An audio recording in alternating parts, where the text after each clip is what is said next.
The new year is fast approaching, and with it, a new season of one of the most critically acclaimed and popular programs ever on public television.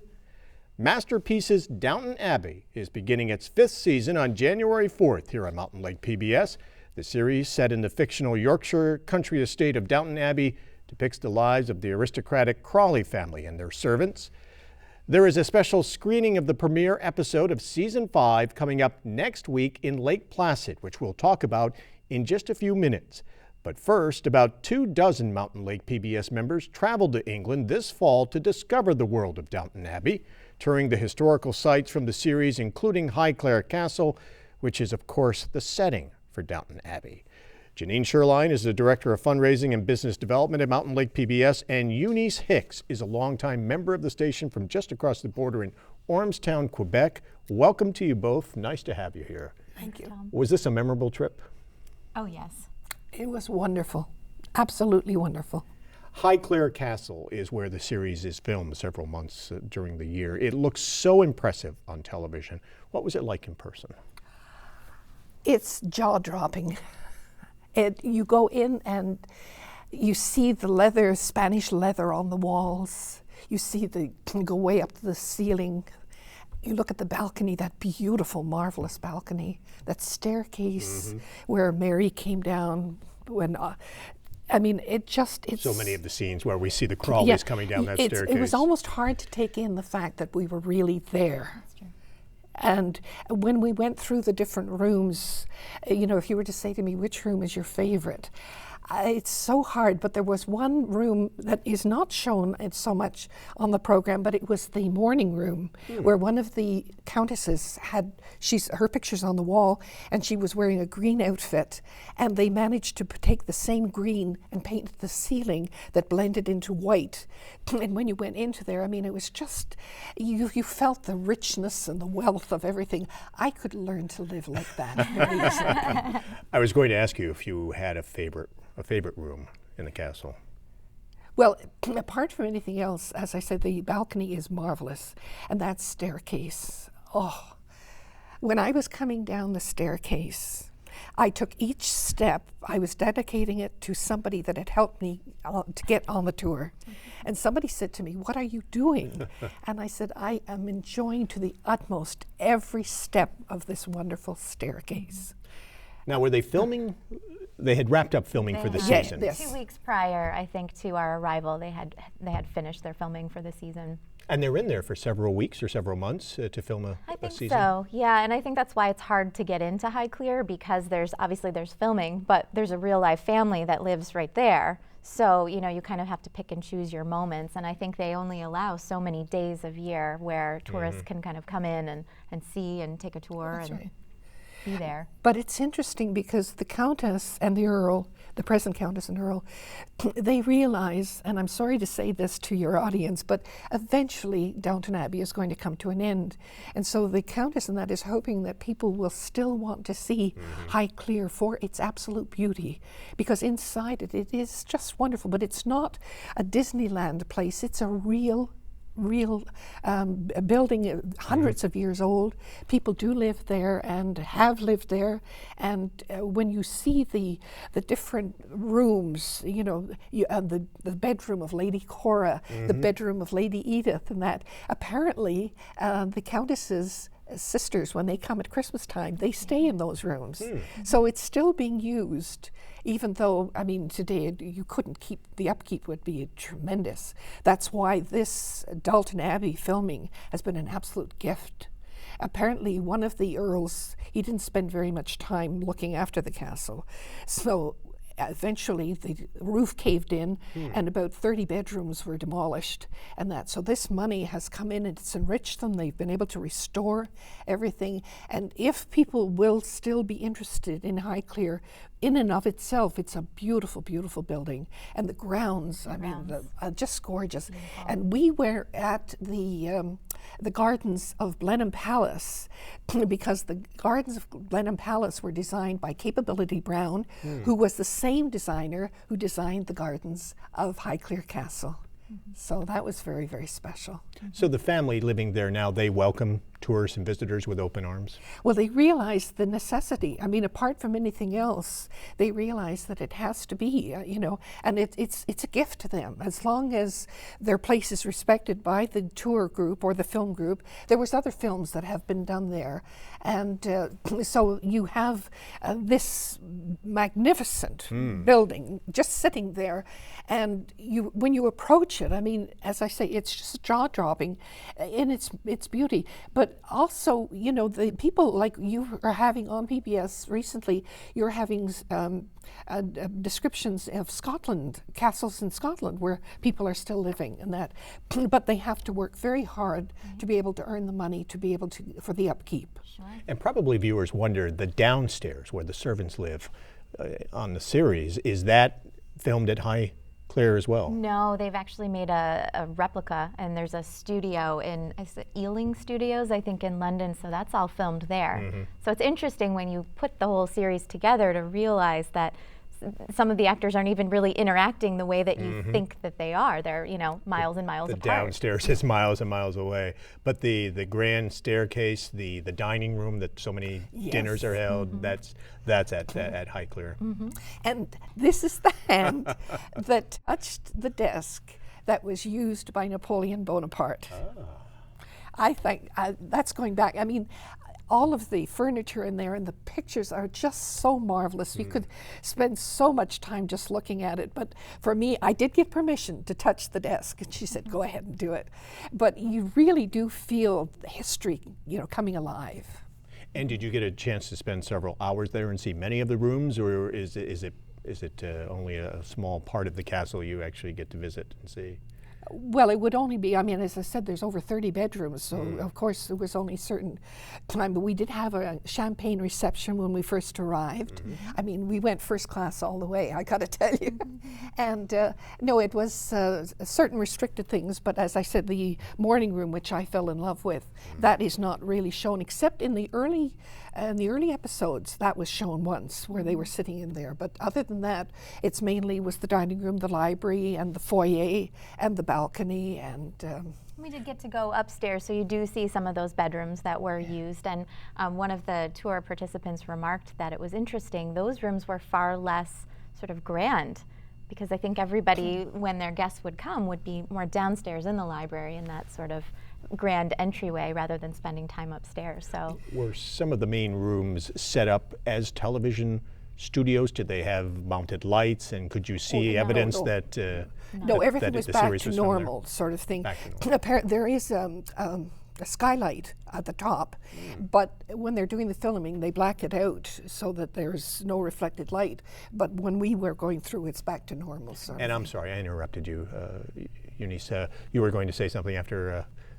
Well, I was just going to say, I believe that in the new episodes that are coming up, there's a fire in Lady Edith's bedroom, but they've started doing, for certain of the bedrooms, they're doing those productions at the studio as well. Because, I mean, obviously they couldn't start a fire in Highclere Castle, That would be hard to do. What were some of the other landmarks from the series that you visited? Well, for example, when we went into Westminster Abbey, I saw the burial place of Sir Laurence Olivier, and I found out that Winston Churchill had been offered to be buried in Westminster Abbey, but he had declined because he wanted to be buried near Blenheim Palace, the home of his birth. And I asked our guide, I said, did Winston Churchill enjoy playing in the gardens? And he said he loved it. He had the run of the place, and he could play soldiers to his heart's content. So that's things that you learned.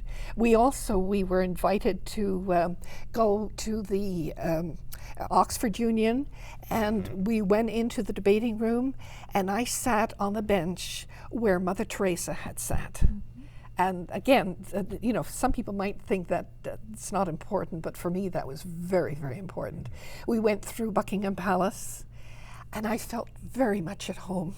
I mean, when the invitation comes, I'll be ready for it. It was wonderful. And I also got to see the stables at Buckingham Palace. Wonderful. And we went to the Dowager Countess's home. And when we arrived, she had sent out her maid to welcome us. So she was there, and we sat. I was allowed to sit in one of the chairs that Maggie Smith sits in. They said you had to have a stiff back and a very haughty look. I mean, do I look haughty? Could you deliver her zingers quite the way Maggie I Smith don't know, does? but we ate there, and we were entertained by Ian, who had been the footman to the Queen for over 20 years, and he's now the head butler to Princess Alexandria. And he was delightful. And we had as one of our guides, Alistair Bruce, who is a descendant of Robert the Bruce, the King of Scotland.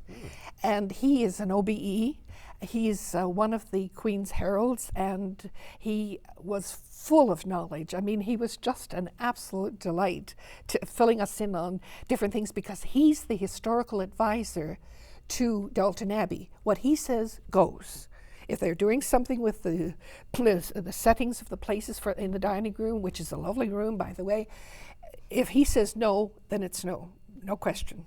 And he made it special. He provided the history, he provided insight, and did that make the trip more enjoyable to learn all of this? Well, because we had, you see, I think that if people were going, for example, when you have an inn, like we went to a gentleman's club, for example, where you cannot go unless you're invited by somebody who is a member. The last meal we ate was in the Queen's College dining room. Again, you have to have a special invitation. And we had, again, champagne reception. These kind of things. And the fact that we were there, the Highclere Castle is booked up for 2 years. 2 years in advance. But the fact that we had a clearing to go in there is because our leader had some pull for this. And so he was able to let us have some entrances to things that might not have been able to do. And so that in itself was wonderful. And people too, as Alistair Bruce. Exactly. And our tour guide his name was Alistair Clare, so we have a couple of Alistairs going on here. But he really designed the tour, and it was because of his inside friendships and people he knew that we were able to gain such interesting and close access to people that other tours of a similar nature wouldn't get to experience. So you truly got to go behind the scenes. Sure, of course. And the other thing that this tour, which I thought was really very nicely, and it was very special, was built into it. Everything was leading up to an understanding of the world of Downton Abbey, because there were people that did live like that. I mean, today in 2014, it's almost hard to believe that, but they did. And even when we went to the play was Jeeves and Wooster. It was based on that young men would sort of inherit money, and they had more money than brains, and so they get themselves into all kinds of problems. There was a lot of laughter, and the butler would sort it out. But people did live like that, and when you draw back and you sort of appreciate that, and what their lifestyle was compared with our lifestyle today, it's completely night and day. But for those people that were there, the separation, especially after the war, when they were starting to feel that there was a difference, and that it even says in one of the last episodes of Downton Abbey that we've been seeing in retirements, Robert, he didn't understand, because this was outside of Downton Abbey, was beyond his ken. He just couldn't understand it. Whereas the people downstairs were suddenly, there was avenues opening up to them. And a lot of viewers probably wonder if the series and creator, Julian Fellowes, if they go to great lengths to make sure that it's authentic, or do they take creative liberties with the series? I would say it's, in terms of the historical, it's similar. In fact, I've read Lady Carnarvon's, the first book, Lady Elmina of Highclere Castle, and it's very interestingly written. So the actual history of Highclere Castle is very in-depth and just as interesting as what's happening in the series. So if you're talking about the setting, I would say it's very close to what they would have experienced. I would say the liberties come where the character lines kind of interweave and how those characters interact. And we're going to talk a little bit about the series now. So if you're a handful of viewers who have not seen Downton Abbey up to this point, or if you're waiting and you're going to have a binge viewing coming up sometime soon, spoiler alert here, we're going to talk a little bit about the series. Certainly there were the deaths of a couple of beloved characters. But as we got into season 4 last year, we saw the characters develop. Mary and Edith both develop. Mary now, of course, having a number of suitors looking to come after her, and Edith, of course, being secretly a single mother. For season 5, as a viewer, as a lover of this series, where would you like to see the storyline go? I'm going to give that up to your niece, actually. Actually, what has been happening the last few times I've been watching it, I haven't been listening to the story. I've been watching. It's like, I was standing right there. And when Mary looks over the balcony, and I mean, it's way up high, and you're looking down, and you're looking down. I was there, and the family is saying, please, shush. But I hope that they do well by Lady Edith, because I felt that she really genuinely wanted to keep her baby. Mm-hmm. And in those days, I mean, things were not the way they are today. You just were not allowed to do it, or it would be a terrible scandal or something. So I'm hoping that something will be able to be worked out. But they did a teaser on the last one, like there's a wedding coming up, and I'm darned if I can figure out who it's going to be. If it isn't Lady Mary, who is it going to be? But Lady Mary doesn't seem to be enamored of either of her suitors. No. So could it be Edith? Could the long-lost editor return? We don't know. Could it be Rose? Who knows? This is it. That's Lady Rose. That could be the question. What is it about the series that you enjoy as a viewer? Just about everything. The costumes, the period of that time has not been overused in films, as some places, some other eras have been. The fact that the storyline, I mean, Julian Fellows he's a genius as far as this, to keep everything juggled, but at the same time, you're still wanting to know. You're wanting to turn in the next Sunday to see what's happening. And the castle, I mean, that castle. Kind of its own character. Yes. And that's why I said earlier on that the Countess would very much hope that people will really love the castle, and that it'll become I have to see that. I have to go to Westminster Abbey, but I have to go to Highclere. And how far is it from London? It's, an hour by train? Something like that? It's not very far.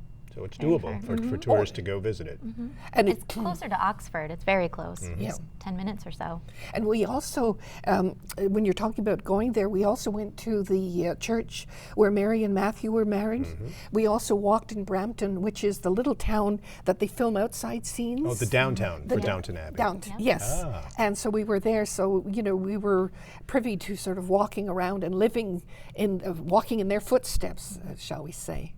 And we know, for the sake of the family at the castle, that there will at least be one more season after season 5. It was announced just recently there will be a season 6. We don't know beyond that. The cast hasn't been announced for season 6, which then makes you wonder what happens in season 5. They haven't announced the cast quite yet, so are they keeping a secret there? So that will certainly be interesting to see what happens both in season 5 and season 6. And you can join us for a special screening of the premiere of Season 5. Mountain Lake PBS will host a holiday gala inspired by Downton Abbey next Saturday, December 13th, at the Conference Center in Lake Placid. It'll be a dinner featuring a menu inspired by Downton Abbey, and then a screening of the first episode of the upcoming Season 5, 3 weeks before the nationwide premiere here on Mountain Lake PBS on January 4th. You can visit our website, or you can call us to get more information if you'd like to join us for our Downton Abbey Gala.